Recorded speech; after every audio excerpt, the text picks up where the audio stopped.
What's going on, everybody? Welcome back to TTB Ravens Media. Bring the Ravens content every single day. If you want to see the Ravens content, make sure to hit the subscribe button down below and hit the notification bell as well. If you want to get notified every single time we upload a brand new video. Now, in this video today, going to be talking about something that was put out today. Jamison Hensley ended up retweeting it, but Over the Cap came out with their projected comp pick expectations. So what they thought for every team, what they would get with the comp picks. And if you don't know, comp picks are awarded to teams for losing certain players. All right. And I'm going to be talking about those player related comp picks today. And obviously the Ravens players that they lost in free agency were Matthew Judon, Yannick Ngakoue, and Jihad Ward.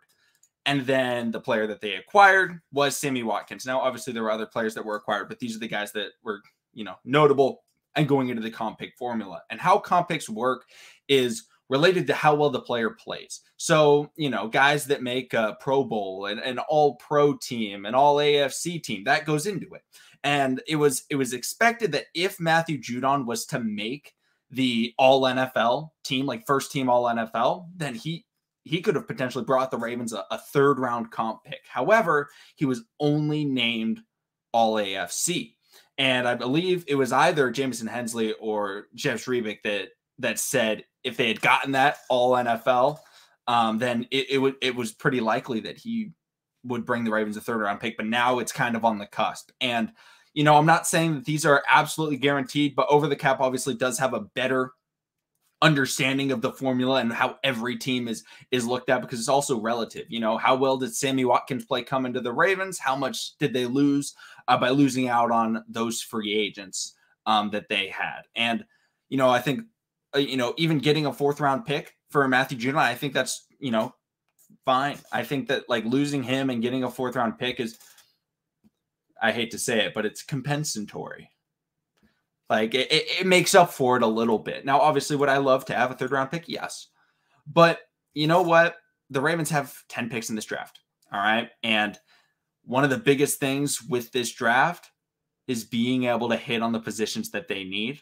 And the best time to hit on defensive players, that you can develop, bringing in a new system, is in the later rounds. Okay. The big boom players are the guys that the Ravens need a lot of. Okay, because the Ravens are never going to have, or I don't expect the Ravens to have under Lamar Jackson, ever to have a better pick than pick 14, because unless Lamar ever gets hurt. Like they're not going to be as bad as they were this year unless Lamar's not playing.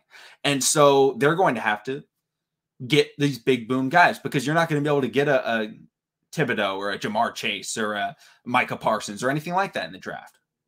In the first round. Like, it's not going to happen, or it's very unlikely. However, you could very well get guys that are third-round players, fourth-round players, guys like Mark Andrews, guys like Orlando Brown, guys like even Brandon Stevens this year. These types of players have been able to step up. Devin Duvernay, right? James Prochet. We all love James Prochet, or at least I think most of us all love James Prochet. They stepped up. Deshaun Elliott, later-round pick. Chuck Clark, fifth-round pick. These are the players that are making the impacts on the Ravens defense. Now, I'm not saying that Odafe Oweh isn't making a difference. I'm just saying that there's more options in the later rounds. And so hitting on those later rounds is key. So getting more picks in that area is fantastic. Now, you always love higher picks, but, the Ravens now, having all these picks, we could very well see them trading up, right? They traded up plenty of times in their history. They've also traded back plenty of times.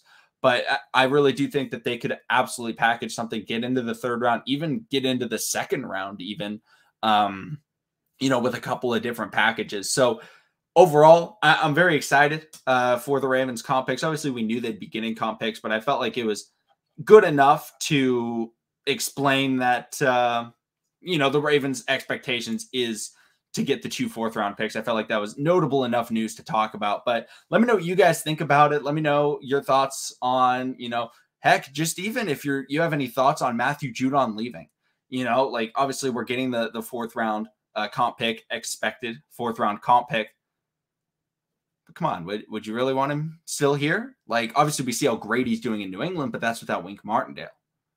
So it's like, is the 4th round pick worth more or less than Matthew Judon would have been this year? And I love Matthew Judon. I think he's a really good player, but I think the 4th round pick does definitely make up for it. But that's my opinion. Let me know what you guys think. Let me know if you believe that the Ravens are not going to get the picks and you have reasons why. Please tell me.